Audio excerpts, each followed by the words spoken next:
Hello again to another Agricolor React, and today we will be watching cocoa harvest collapse, prices skyrocket. Do we need an alternative to chocolate from DW News? And let's just jump into it because I do love chocolate. I don't want to be like out of it. Why is the cocoa industry in crisis? The price of chocolate is going up. Cocoa prices surged to all-time highs this week. The price of cocoa beans has soared to record highs. As harvests collapse and prices skyrocket, do we need an alternative? And there is there though? First things first. This has been the price of cocoa in recent years. Since 2020 and in just a few months, it's literally gone through the roof, quadrupling to over $10,000 per metric ton. A new record. The background to this unprecedented rally that we've seen in prices, or rise that we've seen in prices, is really driven by a collapse in production in West Africa. This is Jonathan Parkman, head of the cocoa section at commodity broker Marex in London. He looks at the international cocoa trade. Global production as a result is now running well below global demand.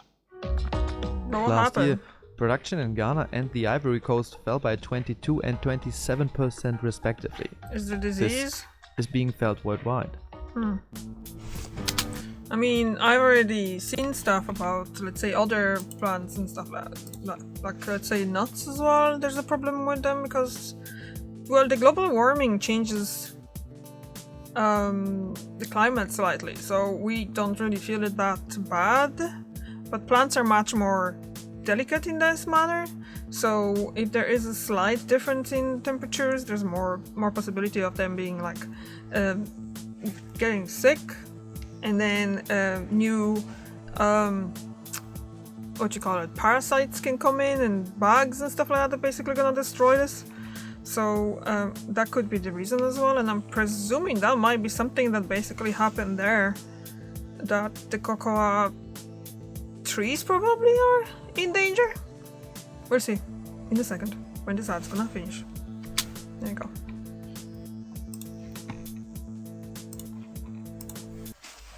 Around 70% of the world's cocoa is grown in West Africa. This is followed by Latin America with just over 20%, and a small proportion comes from Asia. The two main producing countries are Ivory Coast and Ghana, and there are neighboring countries, and they're both suffering from a similar disease. The disease is known as cocoa swollen shoot. Okay. But the disease is only part of the problem. The way cacao production has expanded in many parts of the world is extremely unsustainable. This is Sofia Cordinudo, geographer from the University of Victoria, Canada. She has been researching the cocoa industry for years. She says players in the cocoa sector need to take some more responsibility for the state of the industry. For almost 90% of the cocoa from West Africa, rainforest had to be cleared. Today, cocoa is often grown on the land in monoculture. The same tree on the same land, year after year, with far-reaching consequences. For the most part, in a lot of places in West Africa, the way in which cacao production has expanded is through varieties of the tree that are tolerant to the sun. So it's a full sun system. It might be more productive for the first few decades of the cacao tree's life, but it requires a lot of inputs, a lot of chemical fertilizers, a lot of pesticides. And so that leads to a lot of soil degradation over time. Crop failures and record high prices are already resulting in the reduction of profit margins, as the Swiss food company Nestlé announced in its annual report. The group, listed in the top 5 of the world's largest cocoa manufacturers, also sees human-induced climate change as a threat to further crop losses, particularly in Brazil. Nestlé was not available for an interview, and it's not only the industry that's affected. Consumers are also feeling the pinch. There is a lot of price increase being passed on to consumers, and whether that's in making smaller chocolate for the same price that it was last year, and you're just getting less product for the same price, or sometimes the industry will use more fillers, right? Maybe not so much cacao butter, but more substitutes like palm oil or palm kernel. Cocoa is grown in a few countries around the equator Really? in the global south, Let me finish and this mainly and I will processed go and give you some consumed snacks, in the okay? north. West Europeans eat almost 40% of the world's cocoa, followed by the USA and Eastern Europe and Russia. For them, the sweet treat has become more expensive. But those most affected are the cocoa farmers, who are struggling with crop losses. Around 5 million small farmers produce 90% of the world's cocoa. But despite cocoa products now costing more, the farmers only get a fraction of the final price. Supermarkets and manufacturers take the largest share of the end product. Then they're followed by the processing industry. Farmers, well, they earn an average of just 6 euro cents per bar.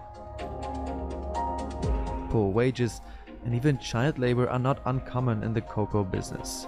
That is part of the problem, because impoverished farmers generally don't have the money to invest in improving soil health, in fertilizers, in more sustainable and stable cultivation methods, or in rejuvenating plantations. In Côte d'Ivoire and Ghana, farmers receive a fixed government price per kilo of cocoa. It's different in Ecuador. Being the world's third largest producer with 420,000 tons of cocoa per year and a global market share of 10%, this could reap rewards. Here, farmers sell freely on the market or through production cooperatives. According to the non-governmental organization Recolto, after years of low prices, the recent price rally here is hugely beneficial. Today, farmers are paid $400 per 100 kilograms, many more times than a few years ago, José Luis Cuevas says. Esto implica que este ingreso importante para los productores sí ha sido bastante significativo y ha podido de alguna manera garantizar mejores condiciones de acceso a diferentes condiciones de vida para las personas, por ejemplo, para la salud, para la educación. In both good and bad times, the cost of cocoa on the world market sets the price here. More efficient and resilient cultivation methods compared to West Africa are an additional location advantage, explains Cuevas. According to him, Ecuador takes the lead in productivity per hectare. Que los sistemas de producción también tienen que ser complementados y trabajados con una inversión fuerte, porque no es tan fácil manejar un sistema de cultivo que no maneje las condiciones de fertilización, de riego, de manejo agronómico del cultivo para poder garantizar una productividad.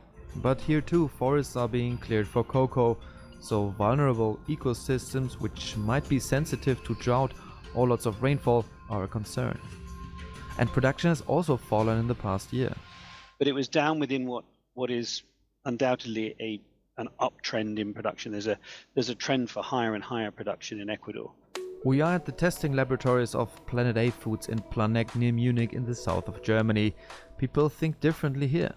Planet A Foods doesn't want anything to do with low wages, crop failures and deforestation, but they do want to eat chocolate. Oh. It has a good snap.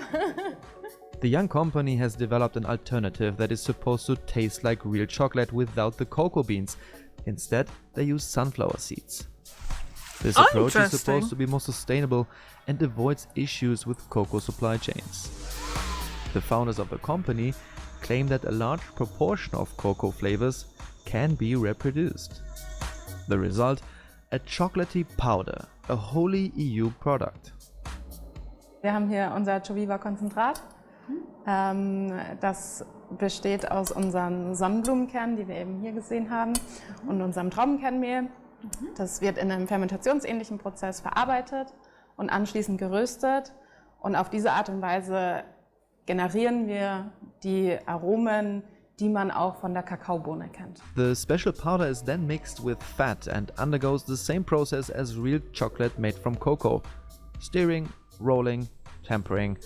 Planet A Foods says it's important that the process is identical so that potential customers, mostly large confectionery manufacturers, don't have to change their production, only the ingredients. The company does not sell its own chocolate bars, but offers major brands the chance to produce their confectionery using this alternative.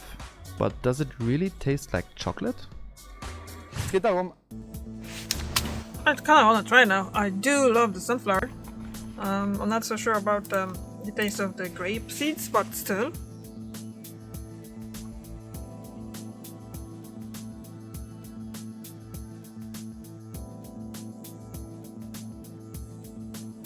Sorry, I got distracted here by one ad.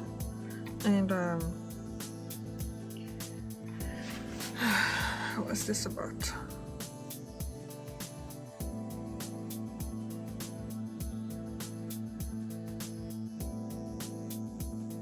It's about diabetes, so it's kind of important to know. So, yeah. And what was I saying? I kind of want to try that. I wonder. They say they don't sell the chocolate, but you know, like sunflower, it's nutritious as well, isn't it? So it's kind of cool if there would be possibility of it. And I'm guessing there's people that they actually have allergy to cocoa. So basically they could swap that for it, and they probably would be able to actually enjoy it. But just let's see what they when they gave it to people on the street and how that test actually came out, because I'm kind of curious now. Eine hat Schokolade, die andere nicht. Ja. Genau, und probier doch einfach mal. Also wenn du hier mal einen nimmst.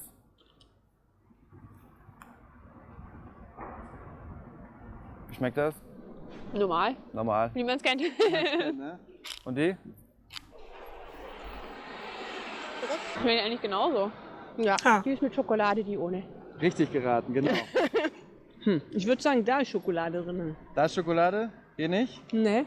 Ist genau andersrum. Scheiße. Which one do you like better? I like this, Look, this doesn't have chocolate at all. but it tastes the same. What began as a startup is now available in many supermarkets in Germany.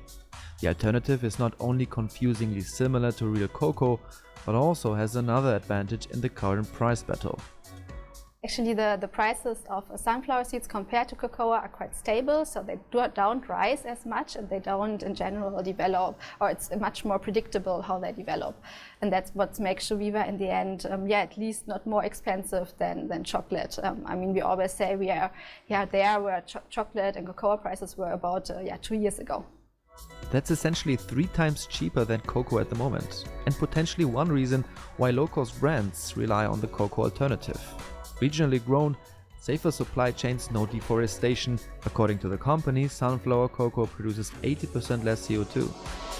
Planet A Foods is currently growing strongly and wants to tackle the US market in 2025. Production is set to increase from 2,000 to 15,000 tons this year in order to position itself more dominantly on supermarket shelves. I wonder if there's some kind of...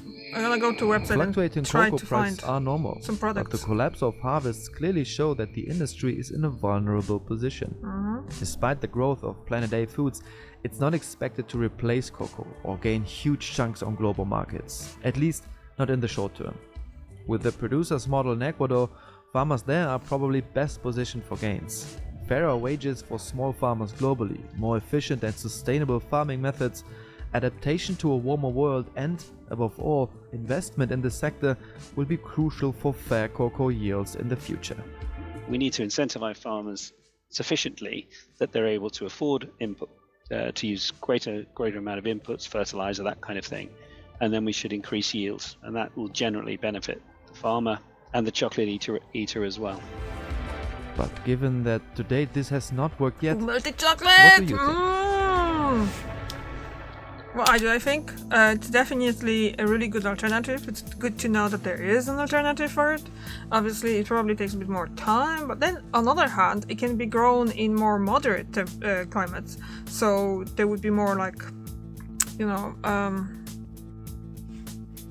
more space to grow it and stuff like that. So yeah, I would really like to try it. So let's just see. That was called Planet A Foods, isn't it?